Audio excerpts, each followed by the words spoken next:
Hello guys, welcome back to మన serial. Late ఎందుకు మొదలు పెట్టేద్దాం. ఇంటింటి రామాయణం ఈరోజు ఎపిసోడ్లో ప్రణతి భరత్లను తీసుకుని పార్వతి ఇంటికి వస్తుంది. అయితే వీళ్ళని చూడగానే అటు అక్షయ్ ఇటు పల్లవి ఇద్దరు ఫైర్ అవుతారు. భరత్ని అవమానిస్తూ నోటుకొచ్చినట్లు మాట్లాడతారు. వీళ్ళ మాటలకి ప్రణతి లెఫ్ట్ అండ్ రైట్ ఇచ్చేస్తుంది. పల్లవి అయితే దెబ్బకి నోరు మూసేస్తుంది. అక్షయ్ కూడా ప్రణతి అడిగిన ప్రశ్నలకి నీళ్లు నమ్ముడుతూ నిలిచిండిపోతారు. ఇలా ఈరోజు ఎపిసోడ్లో పూర్తిగా ఏం జరిగిందో చూద్దాం. ప్రణతి భరత్ పెళ్లి చేసి ఇంటికి తీసుకుని వస్తారు. ఇక కొత్త జంటను చూసి స్వరాజ్యం చాలా హ్యాపీగా ఫీల్ అవుతుంది. మీ ఇద్దరికి పిల్లవుతుందా లేదా అని మేము చాలా టెన్షన్ పడ్డాం. మీ ప్రేమని మా బాధని ఆ దేవుడు అర్థం చేసుకున్నాడు కాబట్టే దేవుడి గుడిలో దేవుడి సమక్షంలో మీ పెళ్లి జరిగింది. ఒక్క నిమిషం పెద్దవాళ్ళ ఆశీర్వాదం దేవుడి దీవెనలతో సమానం. అందరికంటే పెద్దవారైనా మీ నాన్నగారి ఆశీస్సుల ముందు తీసుకోండి అంటుంది స్వరాజ్యం. మమ్మల్ని ఆశీర్వదించండి నాన్న అని కాళ్ళ మీద పడుతుంటే రాజేంద్ర ఆపుతాడు. దేవుడి అనుగ్రహం వల్ల మీ ఇద్దరి పెళ్లి జరగలేదు. మీ ప్రేమని అర్థం చేసుకున్నది, మీకు పెళ్లి జరగాలని కోరుకున్నది, సమస్యలకు భయపడకుండా మీ గురించి కష్టపడింది, ధైర్యంగా మీ పెళ్లి జరిపించింది అవని. ఆమె తెలివితేటలు, తెగుంపు, ధైర్య సాహసాలు ఇలా ఓ పెద్ద డబ్బా కొట్టి వల్లే మీ పెళ్లి జరిగింది అని అంటాడు. అవని ఆశీర్వాదం దేవుడి ఆశీర్వాదం కన్నా పెద్దది. ముందు అవని ఆశీర్వాదం తీసుకో అమ్మా అంటాడు రాజేంద్ర. దీనితో మమ్మల్ని ఆశీర్వదించండి వదినా అంటూ 70 ఏళ్ళని అవని కాళ్ళ మీద పడతారు. ఇక్కడ ఒక ఎమోషనల్ డైలాగ్ అనమాట. అందరి నుదుటి రాత్రులు రాసేది ఆ దేవుడు కాబట్టి ఆ దేవుడి అనుగ్రహంతో మీ పెళ్లి జరిగింది. నిండు నూరేళ్ళు చల్లగా సంతోషంగా ఉండండి అంటూ ఆశీర్వదిస్తుంది అవని. వదిన తలరాతలు రాసేది దేవుడే అయినా నన్ను అర్థం చేసుకున్నది, నన్ను కాపాడి నా జీవితాన్ని నిలబెట్టింది నువ్వే వదిన. నువ్వు లేకపోతే నేను ఈరోజు బతుకుండేదాన్ని కాదు. ఎవరికైనా తల్లి జన్మనిస్తుంది, నాకు మరో జన్మనిచ్చినామో నువ్వే అంటూ పెద్ద ఎమోషనల్ డైలాగ్ చెప్తారు. అంటూ ప్రణతి ఎమోషనల్ అవుతుంది. ఇప్పుడు అవన్నీ ఎందుకు ప్రణతి? నా వాళ్ళ కోసం నేను ఏమైనా చేస్తాను, అలానే నేను చేశాను తప్ప ఇందులో నా గొప్పతనం ఏం లేదు. నువ్వు ఇప్పుడు పెళ్లి కూతురివే, నీ కళ్ళల్లో ఆశ ఆనందం కనిపించాలే తప్ప కన్నీళ్లు పెట్టకూడదు అని అవని అంటుంది. నేను చేయని తప్పుకు నా మీద నింద పడిందక్క అని ఆ నింద కారణంగా నాకు పెళ్లి జరగదేమో అనుకున్నాను. కానీ నన్ను అర్థం చేసుకున్నందుకు, ప్రణతితో నా పెళ్లి జరిపించినందుకు చాలా థ్యాంక్స్ అక్క అంటాడు భరత్. ఇప్పుడు కావాల్సింది సారీలు థ్యాంక్స్లు కాదురా, ముందు ఇద్దరు మావి గారి ఆశీర్వాదం తీసుకోండి, వెళ్ళండి అంటుంది అవని. నా కూతుర్ని అల్లుణ్ణి నేను నా భార్య కలిసి ఆశీర్వదించాలి. నా భార్యతో కలిసి ఆశీర్వదిస్తేనే అదృష్టం నాకు లేకపోయింది అని రాజేంద్ర బాధపడతాడు. ఇంతలో గుమ్మం దగ్గర పార్వతి నిల్చుని ఉంటుంది. మావయ్య గారు అత్తయ్య అని వెంటనే గుమ్మం దగ్గరికి అవని వెళ్తుంది. మీరు వస్తారని అస్సలు అనుకోలేదు అత్తయ్య, మీరు వచ్చినందుకు చాలా సంతోషంగా ఉంది. రండి, మీరు లేకుండా ఆశీర్వదించాల్సి వస్తుందని మావయ్య గారు ఫీల్ అవుతున్నారు. మంచి టైంకి వచ్చారు. మీరు మావయ్య గారు కలిసి ఇద్దరిని ఆశీర్వదించండి అంటుంది అవని. కానీ పార్వతి ఏదో ఆలోచిస్తూ ఉండిపోతుంది. గుడిలో ఇద్దరిని ఆశీర్వదించి అక్షంతలు వేశారు. ఇక్కడ ఆశీర్వదించడానికి ఆలోచిస్తున్నారేంటి అత్తయ్య అంటుంది అవని.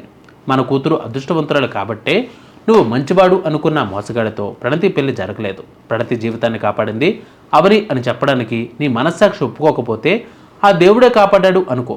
దేవుడి మీద ఉన్న గౌరవంతో అయినా వీళ్ళని ఆశీర్వదించు పార్వతి అంటాడు రాజేంద్ర. అక్షంతలు తీసుకోండి అని స్వరాజ్యం ఇస్తుంది.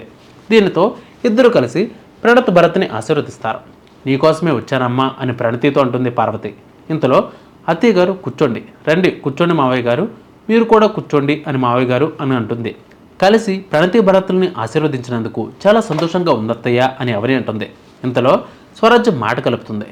వదిన గారు, మీరు ఎప్పుడొచ్చినా కోపంతో వచ్చేవారు, మాతో మాట్లాడేవారు కాదు. మా ఇంట్లో మంచినీళ్ళు కూడా ఎప్పుడు తాగింది లేదు. ఇప్పుడు మీరు అన్నయ్య గారు ఇలా కలిసి కూర్చోవడం చూస్తుంటే ఆ ఆది దంపతులు పార్వతీ పరమేశ్వరులు చూస్తున్నట్లుగా ఉంది. చాలా సంతోషంగా ఉంది వదిన గారు అంటుంది స్వరాజ్యం. నువ్వు ఇక్కడికి వస్తావని అసలు ఊహించలేదు పార్వతి అని రాజేంద్ర పొంగిపోతాడు. పిల్లయ్యాక ఆడపిల్ల అత్తవారింట్లో అడుగుపెట్టే ముందు సాంప్రదాయం ప్రకారం పుట్టింట్లో చేయాల్సిన కార్యక్రమాలు కొన్ని ఉంటాయి. అందుకే ప్రణతి భరత్లను తీసుకువెళ్దామని వచ్చానండి అని పార్వతి అంటుంది. వీళ్ళిద్దరికీ పెళ్ళైతే అయింది, కానీ అయిన తర్వాత వీళ్ళ మంచి చెడ్డలు ఏంటి, వీళ్ళ భవిష్యత్తు ఏంటని ఆలోచిస్తూ ఉన్నాను. వాళ్ళ గురించి మేము ఆలోచన పడాల్సిన అవసరం లేకుండా నీ మనసు మార్చుకుని వచ్చినందుకు, వీళ్ళని మన ఇంటికి తీసుకువెళ్తా అన్నందుకు చాలా సంతోషంగా ఉంది పార్వతి అంటాడు.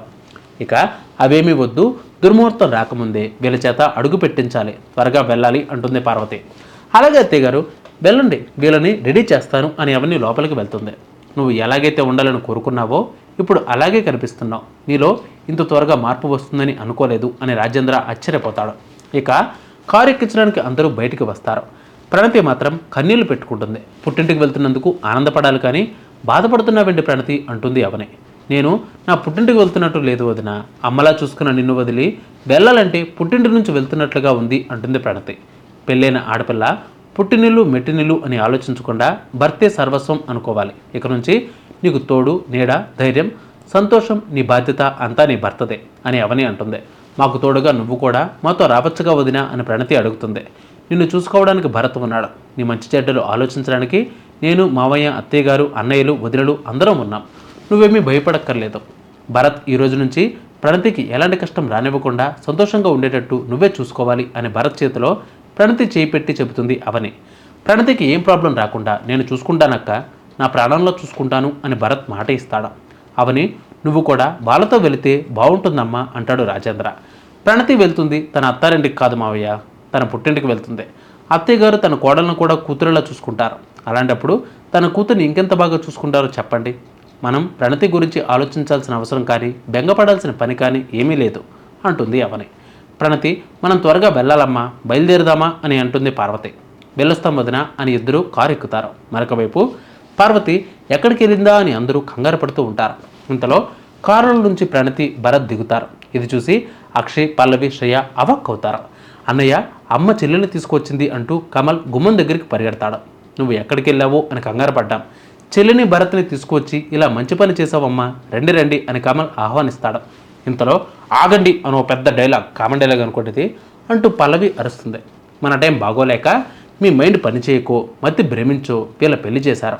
మీరు వీళ్ళ పెళ్లి చేయడమే తప్పు అనుకుంటే వీళ్ళని తీసుకువచ్చి మీరు ఇంకో తప్పు చేస్తున్నారేంటి? ఈ అతిగతి లేనివాడికి మన ఇంటి గేటు దగ్గర నుంచునే అర్హత కూడా లేదు. అలాంటి వాడిని ఇంటికి అల్లుడుగా లోపలికి తీసుకుని వస్తారా? అసలు ఎలాంటి వాడిని అంటూ పల్లవి ఊగిపోతుంది. ఈ మాటలకి అంతే ధీటుగా బదిలిస్తుంది ప్రణతి. ఆగొదిన, నిన్నటి వరకు ఈ భరత్ అవని వదిన తమ్ముడు మాత్రమే, ఇప్పుడు నా భర్త గురించి నోటుకొచ్చినట్లు వాగితే మర్యాదగా ఉండదు, జాగ్రత్త, అది గుర్తుపెట్టుకోండి అని ప్రణతి ఫైర్ అవుతుంది. సూపర్ చెల్లి, ఎవరికి ఎలా ఇవ్వాలో అలా ఇచ్చి పడేసావు అని కమల్ అంటాడు. రే కమల్, నీకు పెళ్ళైంది నాకు పెళ్ళైంది, కానీ మన పిల్లలు ఎప్పుడైనా ఇలా ప్రణతిలా సపోర్ట్ చేశారా అని శ్రీకర్ సెటైర్లు వేస్తారు. అబ్బే, అలాంటి మంచి అలవాట్లు మన పిల్లలకి లేవన్నయ్య అంటాడు కమల్. నా చెల్లెలు ఎలా రియాక్ట్ అయిందో చూశారు కదా, పిచ్చి పిచ్చి వేషాలు వేయకుండా నోరు మూసుకుని ఉండండి అని శ్రీకర్ వార్నింగ్ ఇస్తాడు. ఇంతలో ఒక కొండగూర ఉంది కదా, అక్షయ్ రెచ్చిపోతాడు. రే ఏంట్రా నోరు మూసుకునేది, మీరు ప్రణతికి అన్నయ్యలై ఉండి ఇలాగైనా మాట్లాడేది? మంచిది అని మీ వదిలిని నెత్తినెక్కించుకున్నందుకు మన ఫ్యామిలీ ఏమైందో మీకు ఇంకా అర్థం కాలేదా? అది చాలదన్నట్లు ఇప్పుడు ఈ భరత్ గారిని కూడా నెత్తినెక్కించుకుని ఊరేగాలి అనుకుంటున్నారా? మన ఇంట్లో పనిచేసే వంటవాడికి పనివాడికి కూడా ఒక సంపాదన ఉంటుంది. వాళ్ళకు కూడా ఉండడానికి సొంత ఇంట్లో అద్దెల్లో ఏదో ఒకటి ఉంది. వీడికే ఉన్నాయిరా. మన ఇంట్లో అడుగు పెట్టడానికి కూడా అర్హత లేనివాడు మన చెల్లెల్ని పెళ్లి చేసుకున్నందుకు సిగ్గుపడడం మానేసి ఏదో యువరాజుని పెళ్లి చేసుకొచ్చినట్లు పెద్ద ఘనకార్యం జరిగిపోయినట్లు చప్పట్లు కొట్టి సంబరపడిపోతున్నారేంటి అని బుద్ధి ఉందా మీకు? అసలు వీడు మన చెల్లెలకి భర్త అని చెప్పుకునే అర్హత ఒక్కటైనా ఉందా వీడికి అని అక్షయ్ రెచ్చిపోతాడు. ఇక ప్రణతి మళ్ళీ గట్టిగా సమాధానం ఇస్తుంది. అన్నయ్య, నా భర్తకి ఏ అర్హత లేదంటున్నావు. నా భర్త గురించి మాట్లాడే అర్హత నీకే ఉంది. అర్హత అనేది ఆస్తులకి ఉద్యోగాలకి సంపాదనకే తప్ప మనుషులకి మంచితనానికి మానవత్వానికి ఉండదు అంటుంది ప్రణతి. నువ్వు అనుకునే వీడి మంచితనం చెప్పుకోవడానికి తప్ప నిన్ను పోషించడానికి కష్టపెట్టకుండా చూసుకోవడానికి పనికి రాదని తెలియదా నీకు అంటాడు అక్షయ్. మంచితనం చెప్పుకోవడానికి తప్ప దేనికి పనికిరాదని చెప్తున్నావు. మరి ఆ మంచితనం చూసేగా ఏమీ లేని వదిలని పెళ్లి చేసుకున్నావు. భరత్కి ఏమీ లేదని చెప్తున్నావు. నువ్వు ఏమీ లేని అనాథని తెలుసు కూడా వదిలని ఎందుకు పెళ్లి చేసుకున్నావు? నువ్వు అవని వదిన మంచితనాన్ని గుణాన్ని చూసి పెళ్లి చేసుకున్నట్లే నేను కూడా భరత్ మంచితనాన్ని చూసి చేసుకున్నాను. నువ్వు చేస్తే రైటు, నేను చేస్తే రాంగా? కట్టుకున్న భార్యని అర్థం చేసుకోలేని వాడివి నా భర్త గురించి మాట్లాడే అర్హత నీకేముందో చెప్పు అని ఇచ్చి పడేస్తుంది ప్రణతి. చిల్లన్నది అడిగింది కరెక్టే కదా అన్నయ్య అని కమల్ సైడ్ డైలాగ్ వేస్తాడు. వీళ్ళిద్దరూ ప్రేమించుకున్నారు, పెళ్లి చేసుకున్నారు. అయిపోయిన దాని గురించి ఆవేశపడటం ఎందుకన్నయ్య అని శ్రీకర్ అంటాడు. అమ్మ, వీళ్ళ చేత అవమానించడం కోసం నువ్వు మమ్మల్ని తీసుకొచ్చావా? నువ్వు రమ్మని పిలిస్తే వచ్చామే తప్ప మేము వస్తామని అడగలేదు, చెప్పలేదు. మీరు ఆదరిస్తారనో పోషిస్తారనో నేను భరత్ని ప్రేమించలేదు. ప్రపంచం చాలా పెద్దది, ఎలాగైనా బతకగలమనే నమ్మకంతోనే పెళ్లి చేసుకున్నాం. ఎలా బతకాలో మాకు తెలుసు. మర్యాద లేని చోట, మనుషులకు విలువ లేని చోట ఉండాల్సిన అవసరం మాకు లేదు. రా భరత్ అని ప్రణతి వెళ్ళిపోబోతూ ఉండగా ఆగమ్మ అని పార్వతి అంటుంది. ఇక్కడతో నేటి ఎపిసోడ్ అయిపోద్ది. మన అదృష్టం. సో నెక్స్ట్ ఎపిసోడ్ ఏం జరుగుతుందో మళ్ళీ చూద్దాం. అంతవరకు కీప్ వాచింగ్ మన సీరియల్.